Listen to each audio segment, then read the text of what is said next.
score a lot of points. They score a lot of points. Are you expecting this to be for fun for the fans sort of game? No, man, I expect to shut them out. No, I mean it's going to be look, BYU plays fast. They're very good in transition. They've got great shooters. They've got very good interior players, and they've got Collinsworth, who is to me as good a player as there is in college basketball in terms of doing everything. He scores, he rebounds, he makes plays for others. He's a good player. I mean, so this is a formidable team. They're not unbeatable. Obviously, they've lost 2 games this year, but they're in every game, and they're a team that's they're mature, they're older. A lot of these kids have been on 2-year church missions, and now they're back, and so they're a good team. I got to lie, they're well coached. You talked about finding defensive identity a week ago. Gave up 50 in the first half against CSU, 52. We strive for accuracy. 25 in the second. Are these guys starting to realize how important that defensive identity is? I think they understand. I do. Now, again, understanding it and going out and executing it, that's where we got to get to. And we've had some games like that. Auburn was a game like that where they scored a lot in the first half, didn't score a lot in the second. Fort Lewis was so. What we've got to figure out is how to defend that way for 40 minutes. Now, Colorado State had a lot to do with it. They made some tough shots, and that's going to happen. And BYU's capable of doing that. They got some guys. I mean, Emery and Fisher on the perimeter. I mean, those guys can shoot it. They can make tough shots, just like Boyle and Gillen did on us. So it's. I'd like to put 40 minutes together and hold a team to 50 or 60. I don't know if we can do that against BYU or not, but that's the challenge and that's the goal. Do you consider trying to slow down the pace at all? No, or do you have to do what you've done well so far? No, we do not. We're going to try to slow them down offensively by taking them out of transition, which means we have, and by taking care of the ball and being efficient offensively, it helps us with our transition defense because we're not turning it over, letting them get out in a break, and it's hard for people to run taking the ball out of the net.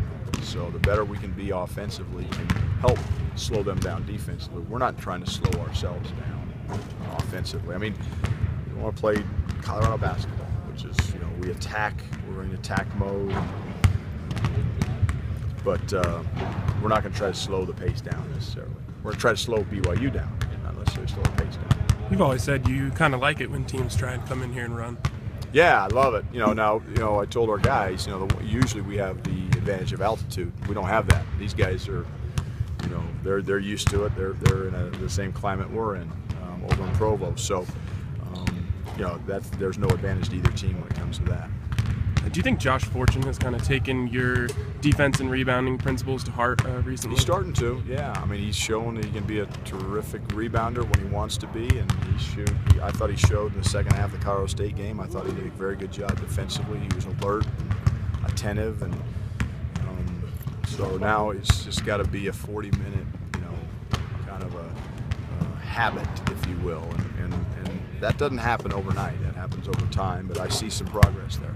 What are some of the challenges associated with matching up with a bigger guard like Collinsworth? Well, that's when you're glad you've recruited some bigger wings, guys like George King and Trayshawn Fletcher and Josh Fortune, guys that have some size that can match up. Now, that being said, he's still a good player and he can still score over those guys too. But the other thing is, you maybe put a big guy on him, which means you got now one of your big wings has to guard one of their post guys. But if we have to switch Wesley Gordon or Josh Scott on to Collinsworth, that's something that we have to be ready to do. You had some situations where that came up in the CSU. I mean, yes, we did. Dom Collier on Teal Daniels a couple times. Now, I will say Kyle Davis is a better low post scorer than Teal Daniels is, and Kafusis is a better low post scorer than their bigs at CSU are. So that that allowed us to be able to do that up there. Now, if we do that against these guys, we got to be aware of the mismatches defensively. But my whole thing is we just can't let them. We got to control the 15-foot radius of the basket, both offensively and defensively. If we can do that, we'll be okay. I imagine it's been nice to have Shannon Sharp back around the program a little bit. Awesome. Yeah, Shannon's he's great with the players. He's got a great personality. He's positive, but quite frankly, the best part about having him back is that he can relate to where they are, because he was there a very short time ago in his life in terms of being a student athlete at a place like Colorado, the importance that academics plays, about being on top of your things, so you don't have to be in a position that he's in. So he can kind of say, hey guys, here, learn from some of the mistakes I made and learn from some of the things I went through, and he does a good job of talking to the guys about that. And it was good for our guys to see that. Jeremy Adams was back in practice yesterday and spoke to our guys about the importance of enjoying the moment, enjoying being a college basketball player, even though right now it doesn't seem like much fun because it's practice after practice and finals are coming up and a lot of stress in their lives. But really, in the big picture of things, this is the best time of these guys' lives, and they don't realize it always at the time, and that's why it's important as a coach that I try to remind them of that. And it's nice to have guys like Shannon and Jeremy around that can do that as well. One dynamic of this team that I think you've excelled at but hasn't really been talked about much is the free throw shooting. You guys are shooting really well at the line. Has it been maybe better than you were hoping so far? I mean, clutch ones too. Look, I don't talk about free throw shooting.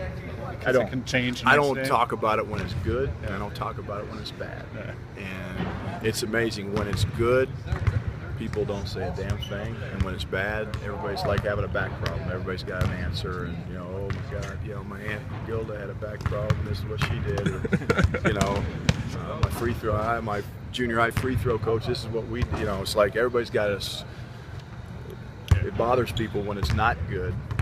But when it is good, people kind of take it for granted. So I don't talk about it. It's a personal thing. It's something.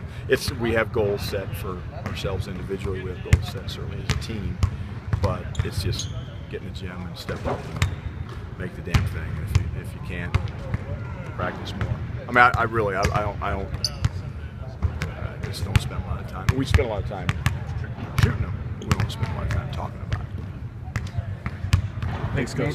Thanks, Coach.